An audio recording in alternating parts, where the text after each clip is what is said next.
2025 সালে এসে আবারও কিয়ামতের নতুন আলামত প্রকাশ পেল, যা আমাদের প্রিয় নবী হযরত মুহাম্মদ সাল্লাল্লাহু আলাইহি ওয়াসাল্লাম আরো 1400 বছর আগে বলে গিয়েছেন। প্রিয় নবী হযরত মুহাম্মদ সাল্লাল্লাহু আলাইহি ওয়াসাল্লামের একটা কথাও যে মিথ্যা নয় তা খুব ভালোভাবে পশ্চিমা বিজ্ঞানীরা প্রমাণ করেছে। প্রিয় নবী আজ থেকে আরো 1400 বছর আগে বলেছেন, পৃথিবীতে 10টি বড় কিয়ামতের আলামত প্রকাশ না হওয়া পর্যন্ত পৃথিবীতে কিয়ামত সংঘটিত হবে না। কি সেই আলামত জানিয়ে রীতিমতো চিন্তায় পড়েছে পুরো বিশ্বের বিজ্ঞানীরা।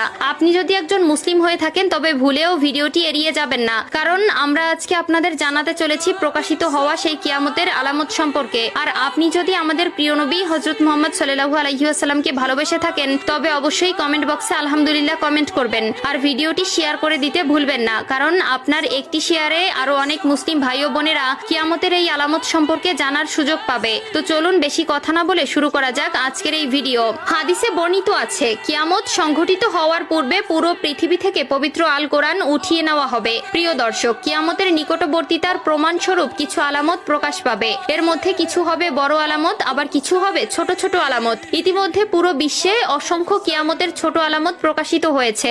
যেমন হাদিসে বর্ণিত আছে, আরবের বেদুইনরা অর্ধ উলঙ্গ অবস্থায় থাকবে, তবে তারা বড় বড় দালান কোঠা নির্মাণের প্রতিযোগিতায় নেমে পড়বে, এমনকি তাদের পায়ে জুতাও থাকবে না। বর্তমানে 2025 সালে কিয়ামতের নতুন যে আলামত প্রকাশ পেয়েছে তা হলো কিয়ামতের আগে পবিত্র আল কোরআন থেকে সকল অক্ষর উঠিয়ে নেওয়া হবে। ইতিমধ্যে এমনই কিছু তথ্য প্রকাশ পেয়েছে।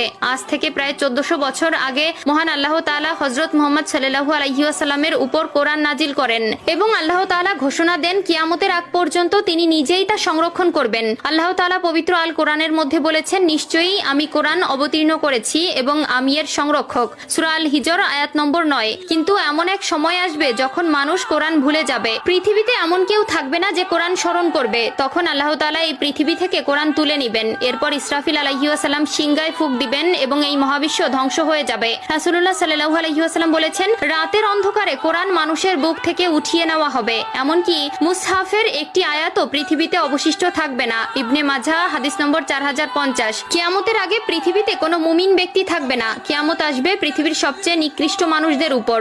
আনাস ইবনে মালিক রাদিয়াল্লাহু তাআলা আনহু থেকে বর্ণিত, রাসূলুল্লাহ সাল্লাল্লাহু আলাইহি ওয়াসাল্লাম বলেছেন, কিয়ামত ততক্ষণ ভয় করিনি স্বৈরাচারের চোখ রাঙানো বন্দুকে, রক্ত জুলাই করলো ওমর আবু সাইদ মুগ্ধদের।